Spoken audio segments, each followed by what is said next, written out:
Well, hello, everybody, and welcome to the Week Unspun, a weekly live look at the news through a PR lens. My name is Fazana Badwal in London. My name's Doug Downs in Canada's Rockies. I'm David Gallagher, back home in London. Now, what do we have in store for you this week? We are tracking how people with power react to uncertainty and what they're choosing to say or not to say.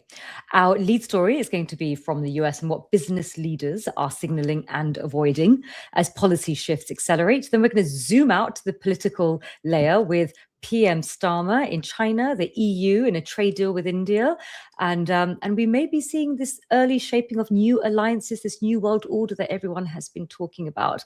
And also, how do public sentiments weigh in when these policy pivots are faster than people can keep up with? And then we're going to discuss Barry Weiss, the editor-in-chief of CBS News, what her story reveals about modern journalism, where it's heading. And as always, please feel free to drop your thoughts in the chat.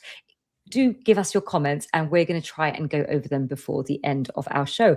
Over to you, David. Hey, thanks, Farzana, and good to be back. Good to see you as well, Doug. As you know, I spent 2 weeks in the U.S. where really all eyes, all cameras were on Minnesota and the events unfolding there.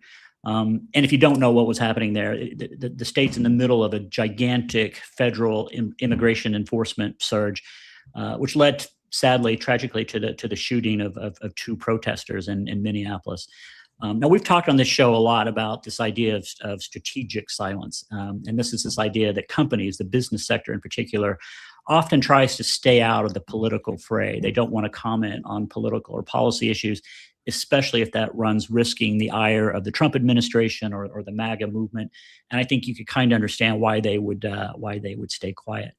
However, after a lot of pressure from employees at some big Minnesota-based companies, some investors, and some other stakeholders from the business community, more than 60 Minnesota CEOs representing big businesses like Titan, Best Buy, General Mills, and United Health released a joint letter of protest, really, through the Minnesota Chamber of Commerce, calling for the immediate de-escalation of tensions, urging state, federal, and local officials to work together on real solutions. So some might say that was too little, too late, but I actually think it raises a couple of questions. And the reason I wanted to raise it on the show today, because it kind of gets to what we do. You know, we give advice to companies like this. It's one thing for us to play armchair West Wing political advisors. It's another thing for us to talk about actual corporate PR advice that we might give. And I think we might be asked to give opinions on how to deal with this. So kind of a two-part question, and maybe I'll do this first with you, Farzana, and then with Doug. But I think this Chamber of Commerce letter of 60 approach, it's kind of a standard corporate response to a touchy issue in terms of giving them some sort of herd immunity. You know, nobody can get singled out, but they can look in solidarity with their peers. So I think that's interesting. I want to get your take on that. And then Doug, I want to come to you maybe with a slightly different angle on that, because I think it raises maybe a different strategic approach. But is this normal, do you think, Farzana? Was this a good corporate approach to sign on with colleagues? Well, do you know, I think that there's safety in numbers, and if you want to raise your head above the parapet, there's no better way than to do it with a unison of other heads in your industry. And I think that's where the trade associations, the professional associations, you know, the trade bodies, etc. I think that's where they actually do bring in a lot of value, where they can actually echo and voice the concerns and the issues of the industry. So it makes it look like the members are speaking out, but without the members being sort of, singled out by sort of political actors who may sort of look towards retribution. So I think it is a very wise move, safety numbers. And you've always had it. You've had open letters signed by multiple signatories. So this is just another form and another guise. But I think this is an opportunity really for the trade bodies out there to step up and do their job. Yeah, I would agree. I think it's better than nothing. And believe me, the noise is getting loud. People are asking, where is the business community as our streets are, becoming literally unpassable in some way. So I think it was better than nothing. I wanted to dig in this a little bit further, and I listened to, we're big fans of the Communications Breakdown podcast with Craig Carroll and Steve Dowling, and they used a phrase that I thought was interesting, and they talk about strategic ambiguity. I know sometimes the word's ambiguity is anathema to PR people. It may lack the kind of clarity that we want. But what they mean by this is this idea that when it comes to policy issues or political issues, hot button issues, businesses don't have to comment necessarily on what's happening with the law, the immigration enforcement tactics. They don't even really have to comment on the violence, but they do have a responsibility to talk about safety, especially the safety of their employees and customers and what happens on the premises. So they can remain somewhat ambiguous about the higher level issues, but get very specific about their main line responsibilities. And while that makes me a little bit uncomfortable on some levels, I think that's probably the advice I would give. I think that's where I would go with this. Stay away from issues that you can't win and no one's necessarily asking you to have a point of view on. But you do have a responsibility to communicate about the safety and well-being of key stakeholders like your employees or like your customers. So Doug, I wonder how that strikes you. Is that enough, or is that a step too far?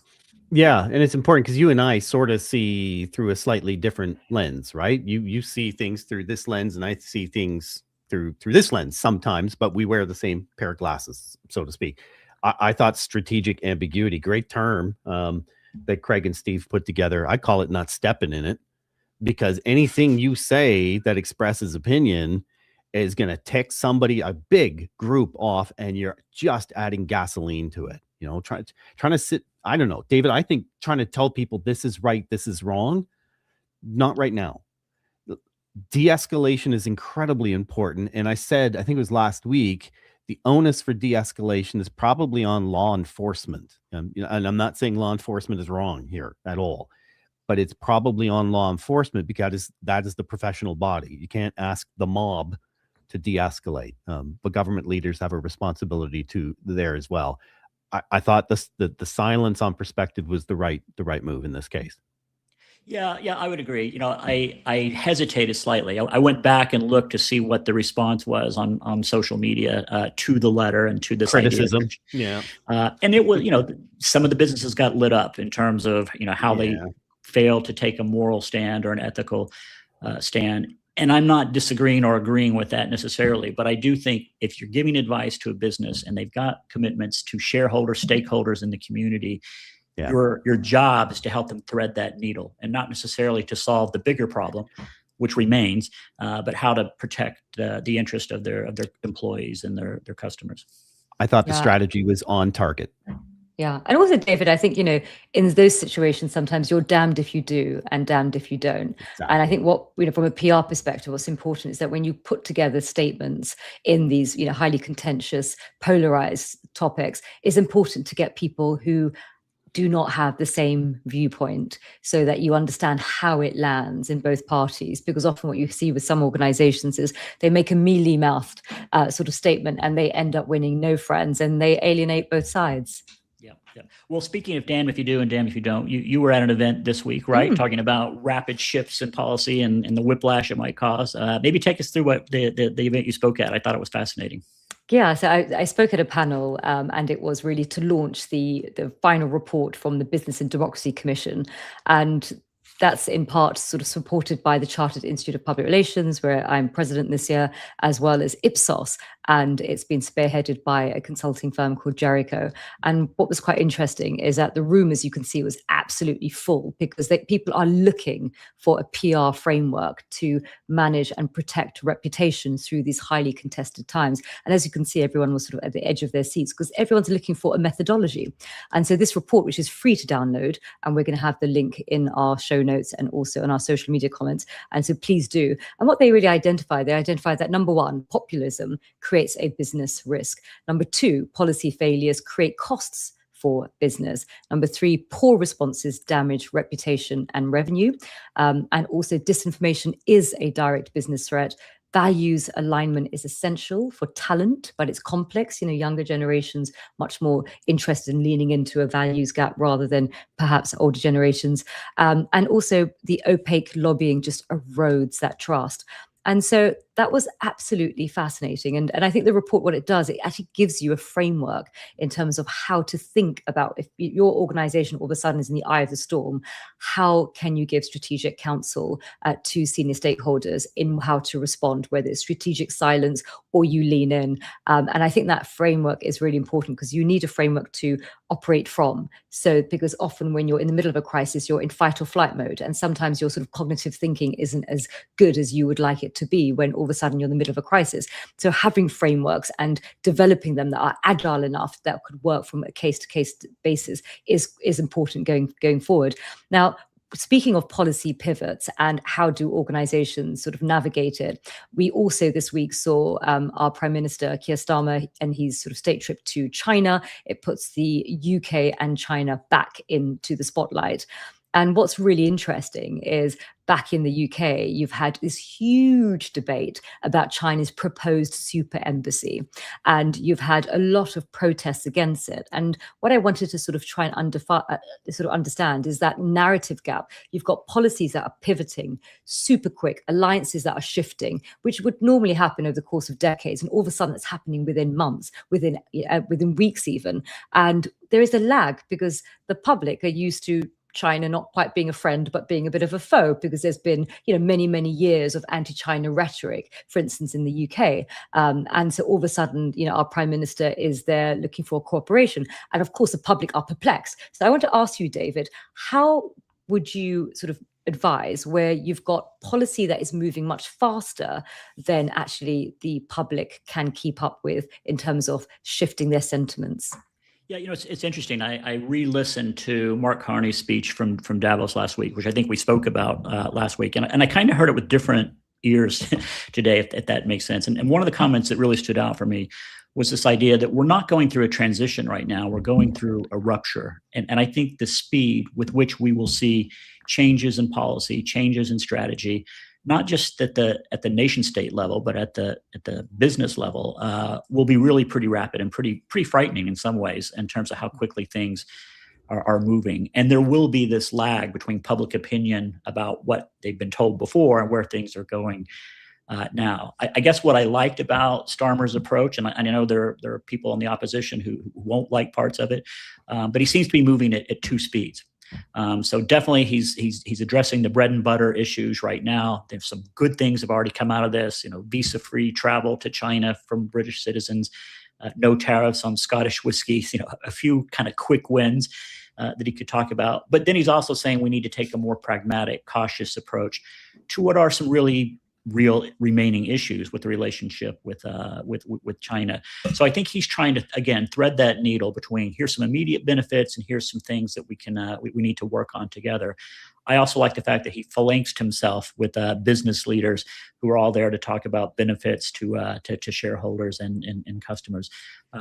What the real changes will be, I think, remains to be seen. But we're going to hear a lot more pivots and rapid developments in the near future, I think. And I think that's just the new way of the new normal for business.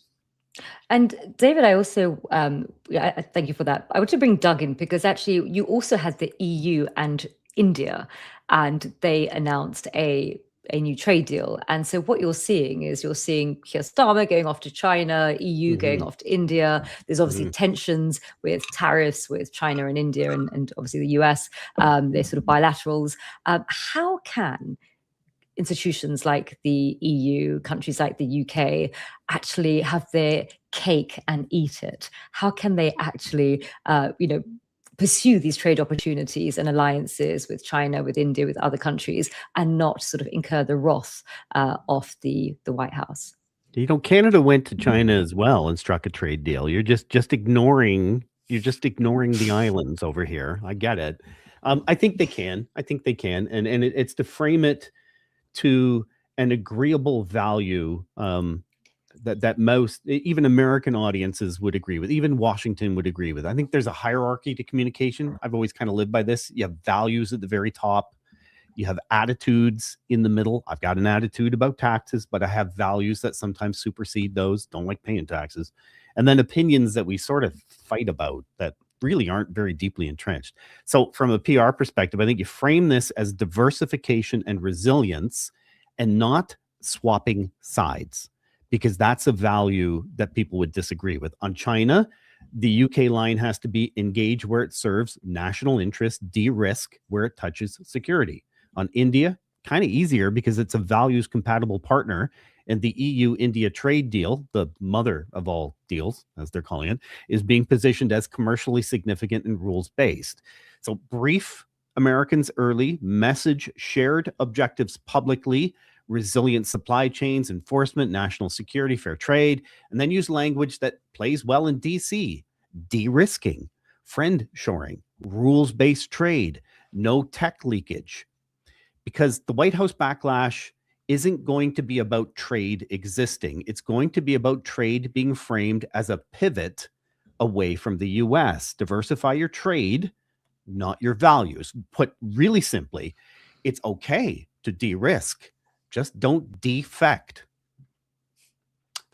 Those are my thoughts on it. I like and it.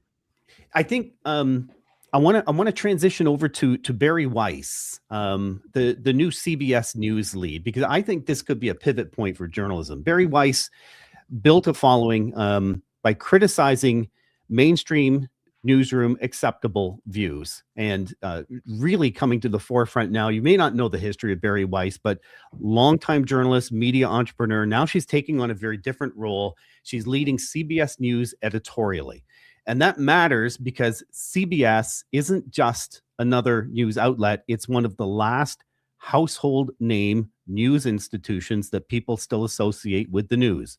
Walter Cronkite, and that's the way it is. That's why this is starting to get attention. Earlier this week, an internal address that Weiss gave to CBS News staff started circulating on social media and screenshots. And once that happened, it stopped being an inside baseball newsroom story, and now it's a public one.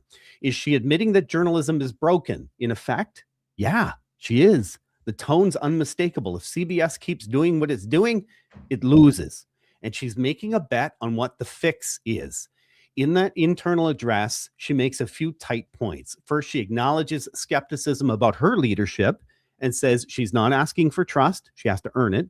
Second, she argues we're living in a moment of overwhelming information and somehow we understand less. It's probably due to the disinformation that's out there. And third, she says CBS has to stop thinking like a linear television network. Amen. It's no longer competing for ratings. It's competing for attention across every screen. So how important is the Barry Weiss story to modern journalism? I think it matters in two ways. First, as a bellwether, this is a real-time test of whether a legacy newsroom can remake itself for a streaming-first world without losing its credibility. And second, as a culture war proxy battle, people aren't just reacting to strategy, they're reacting to what kind of journalism they think should win next. And the real test for me comes down to three questions. Does the audience actually rise? Do younger audiences come along? And can CBS win attention without turning news into constant provocation? If the answers are yes, this becomes a turning point. If not, still a big story, just David, kind of a different one. But for me, this could be a transition in how journalists begin to think about themselves, but that's going to be a long haul for that to happen. Yeah, when you first told me about the story, I was a little dubious in that looking at this as a referendum on journalism. It's definitely an examination of television news. And if you kind of try to cram all of journalism into television news, linear television news, I guess so. But putting my semantics aside about journalism, I think she's right to say that the way people are consuming television news is much different than it was in Walter Cronkite's day. Just a little side note, I actually attended a seminar that he taught. This is how old I am. He did a special seminar at the University of Texas when I was a journalism student there. So Walter Cronkite, story for another. Seriously, wow. Story for another day. And he may have actually even kind of signaled where he thought some of this was going. But again, I digress. What she's doing, some people would say, is kind of foxifying CBS. She's giving it a more center-ish, center-right. Well, center is good. Well, you could call it a center, but some of the people she's brought in, I think, are kind of noted British conservatives. But that's okay. She's taking an editorial point of view. I think she's trying to build content around personalities, which I think is definitely a feature of streaming content. You import their audiences into yours. And she's moving away from so-called expertise and into more colorful types of perspectives. And I think that's where she thinks consumption is going. Again, from a journalism point of view, I'll let the journalist decide whether this is the future of the trade or not. From a business point of view, I think she has a point, and this is how people consume news now. They don't tune in to the evening news. They don't wait for the show. They just stream constantly. They scroll constantly for whatever is the most attractive, attention-grabbing video, and that's how things are now. Or they wait for the live stream that has the PR lens to what the news is. For example, do you sit and watch the news, or are you you there's no way you would be a scroller on the train as you're heading to your next thing. I mean, my God, I remember back in the day, I used to get a physical newspaper and I was quite linear about it from front. I would studiously avoid the sports section. But apart from that, I worked through the whole paper. And so I think it's gone from linear to just scatter. So Exactly. Whatever, and it's a little bit serendipitous now. There's sort of the news stories that get my attention. It's not really down to here's a particular outlet that I like because I'm on the left or I'm on the right, and I'm just going to read it religiously from front to back, and give them in essence control over my sort of worldview. What happens now is I'm on countless WhatsApp groups. It depends on who decides to read a news story and share it, and then it will appear in front of me. I scan through different sort of apps, and wherever my sort of attention goes, and through conversation, people, oh, did you hear the story? And then I'll do a little search on, I don't know, Google News or Apple News to see who's written about it. So it's very fragmented, and of course, it sort of leads us into, I think, this book that was written in the past called "The Merchants of Attention." And I think what's happened is journalists have to become a bit more sort of competitive, because they had it good for a long time. They had it good. They were not competing. Now they're competing with multiple screens. And I think that, and I think it's quite sad, because I love journalists and I love journalism. And I think it's a very important critical pillar in our society. And without it, we are all much poorer. And if you look at the BBC, their sort of mandate is to inform, is to educate, and it is to entertain. And now the fact is that what's going to get you eyeballs is not necessarily the inform and the educate bit, but the entertainment bit. And so this high-minded journalism that BBC has, which I think is so important for society, I think, the inform and the educate, quite frankly, you have to compete with, other platforms that are completely geared up to grabbing your attention. And you're also competing with sort of influencers who are anonymous, who can say what they want when they want, even if it's true or not true. They don't care. They get the eyeballs.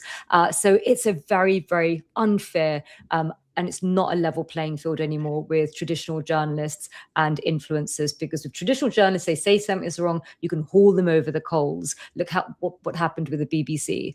You cannot do that with some anonymous person that is tweeting away, saying all sorts of unfair and untrue allegations. Yeah, I teach a course. If I can just say, I teach a journalism course with graduate journalists in Rome, and these are I don't want to say kids, young students from around Europe. And to a person, none of them has the ambition of being a traditional journalist. They all want to stand in front of the camera and basically be a news influencer, be a broadcaster.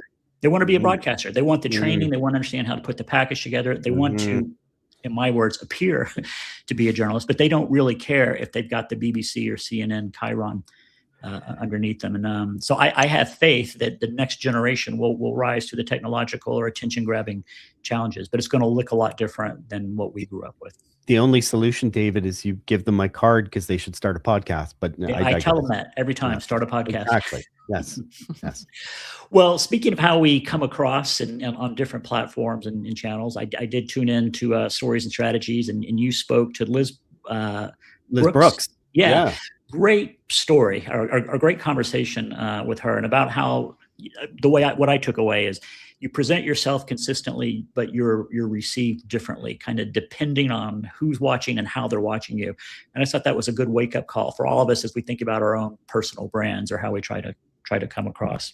I think you teed it up personally. Let's share a short clip of what Liz had to say, because she's talking about how your ex audience might see you One thing differently that from your people YouTube audience. get wrong when it comes to all of these multiple platforms and different types of content isn't that you don't have to change your brand or create a bunch of multiple personalities or multiple contexts, you know, for all of these different things. You just have to change the format. Also, I think, you know, with TikTok, LinkedIn, podcasts, all of those things, you have to keep in mind that people are showing up in different emotional and cognitive states. They're showing up for different reasons. So, you know, like with TikTok, you need to make it a little bit more grabby, a little bit more entertaining versus LinkedIn, where people are trying to look for learning and authority. You know, that's more where you can show that different, more professional side of yourself. So Liz had 2 keyboards behind her, and this idea of your message can be the same, but it can feel different.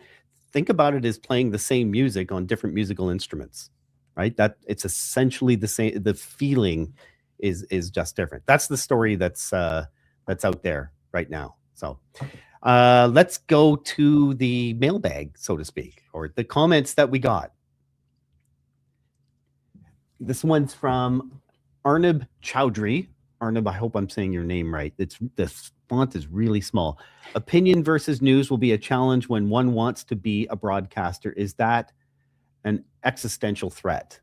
If people we are perceiving as journalists actually perceive themselves as broadcasters or influencers, whatever term you want to use, yes, because journalism is needed in a functioning democracy. We need an independent body with no axe to grind and only the will of the people to share information and allow the people to make up their own minds. Okay, that's called critical thinking. And that was the concept that evolved from early newspapers, because early newspapers were all like this. They were all about telling people how to think. But in the early 20th century, that evolved. And David, that must be part of the course that you teach as well. Yeah, no, and I agree. It is an existential threat to democracy and to a free market. I mean, we have to have access to real information, whether you call those facts or not. We have to have access to legitimate information. So yeah, it's going to be a bumpy ride, I think, for the foreseeable future. Arnab, thanks so much for the comment. Time to wind us out. Thank you so much for sharing a bit of time with us, whether it's your afternoon in the UK with your second pint, or in the morning over here on the island with your second coffee. I appreciate your time.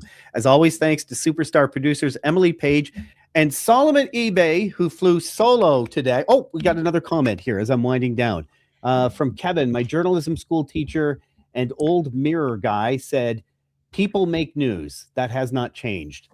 Yeah, I would say absolutely. The Week Unspun is a co-production of Curzon Public Relations, Full Gate Advisors, Stories and Strategies podcast, recordings on Apple, Spotify, and YouTube. Give them a listen. And our final thought for today: most conflict is 2 people with fear trying to feel safe at the same time. Have a safe and happy weekend. Cheers.